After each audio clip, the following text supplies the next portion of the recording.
Ça va faire 4 ans que IO Interactive a annoncé l'arrivée de son prochain jeu, autre qu'un Hitman. C'est un James Bond.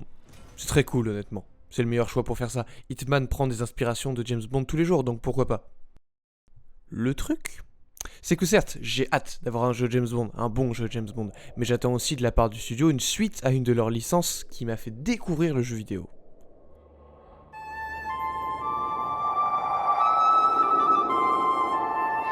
Ce jeu s'appelle Mini Ninja, et c'est un excellent jeu, très différent de ce qu'a fait et fera IOI dans le futur lorsqu'il est sorti en 2009. Parce que là où Hitman vise un public très adulte, Mini Ninja est accessible pour les enfants.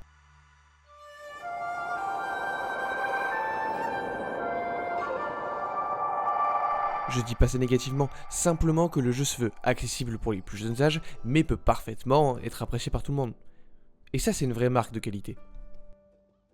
C'est comme les Pixar, c'est quelque chose qui te marque en tant qu'enfant et te fait réfléchir sur ce que t'as ressenti en tant qu'adulte, parce qu'il y a une seconde lecture plus profonde ou un gameplay plus difficile. Et Mini Ninja rentre dans cette catégorie. J'admets que son histoire n'est pas la plus développée, d'accord, mais elle reste pas mal du tout. C'est un seigneur de guerre qui crée une armée de samouraïs pour conquérir le monde. Et tu dois à tout prix l'arrêter, fin. Par contre, le gameplay, la diversité du gameplay, elle est phénoménale. Ok, tu joues un ninja qui descend de sa montagne pour libérer le monde du mal. Jusque-là, très simple.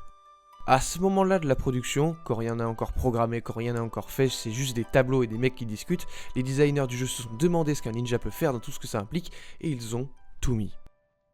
Ça va du plus basique au plus bizarre, tu peux te battre avec ton épée, tu peux surprendre tes ennemis par derrière, tu peux lancer des bombes de fumée, le jeu te donne aussi une capacité spéciale pour viser plein d'ennemis en même temps et...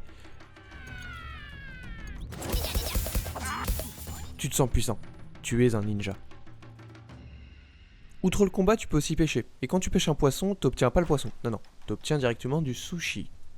Parce qu'on est au Japon.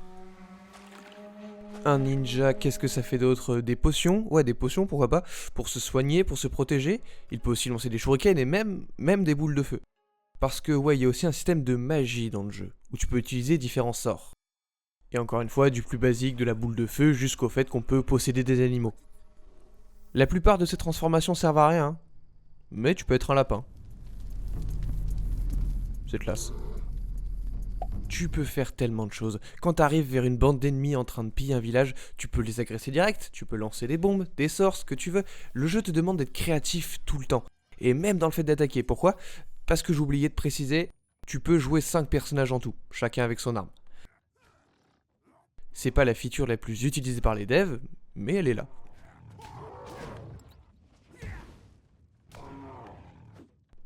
Je pense que c'est le bon moment pour rappeler que le jeu est sorti en 2009. Pour moi sur Wii, ça reste très fort tout de même. La structure du jeu se déroule très bien, tu fais des niveaux, des châteaux avec des boss à la fin, chacun avec leur gimmick qui diversifie le gameplay. Et puis t'as le niveau du cimetière. On est à peu près au début du second tiers du jeu. Le joueur a toutes ses capacités, quelques sorts pour commencer, c'est cool. Tout se passe bien. Et le niveau commence de manière classique. Un village rempli de samouraïs à éliminer. Le système est bien, rien à redire. Qu'est-ce qui pourrait mal se passer? Il pourrait se passer que le jeu décide de te traumatiser. On continue dans le niveau, et là, paf, l'herbe change de couleur. Rien de très inquiétant jusque-là, certes, mais le cerveau le voit. Le joueur ne le remarque pas, mais son cerveau si. L'ambiance change, d'abord avec l'herbe, ensuite avec le brouillard, et puis, si le jeu était pas assez clair, avec ça.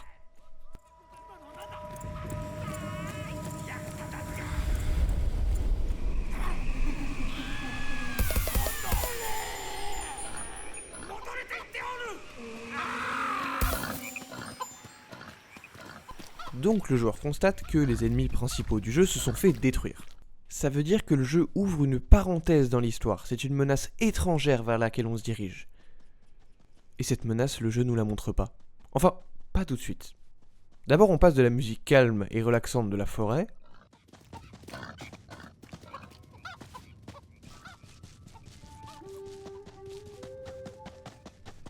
à ça.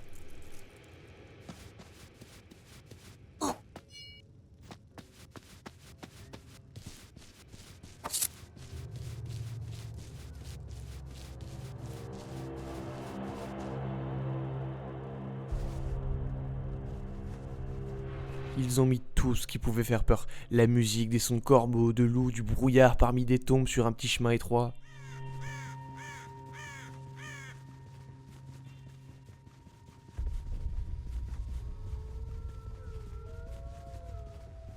L'imagination est la meilleure source de peur chez l'humain. Et donc, ne rien donner aux joueurs si ce n'est des indices, c'est la meilleure idée que les devs auraient pu avoir. Même quand on arrive vers eux, on commence par les entendre plus que les voir.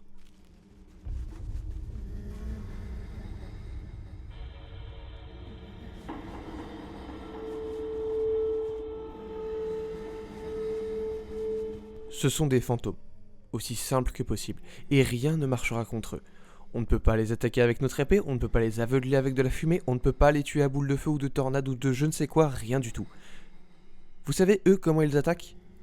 Ils aspirent notre âme.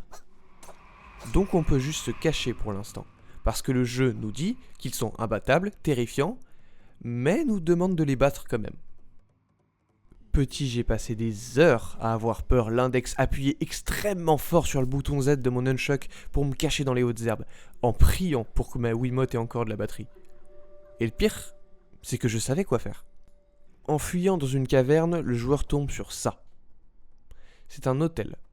C'est ce qui permet d'obtenir les différents sorts au fil du jeu. Le problème, c'est qu'il faut pour activer cet hôtel une fleur anémone. C'est une fleur spéciale et unique au niveau.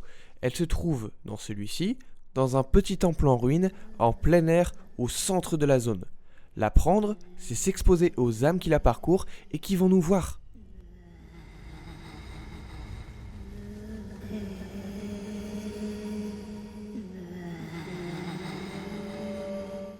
Si on est honnête, c'est pas si dur. On court, on la prend, on se casse. C'est fini. C'est ce que j'ai fait pour l'enregistrement de cette vidéo. Je l'ai juste prise. Mais je me souvenais de cette peur irrationnelle que j'avais. Elle était toujours là avec moi, même pendant l'enregistrement. Si ça, c'est pas un traumatisme.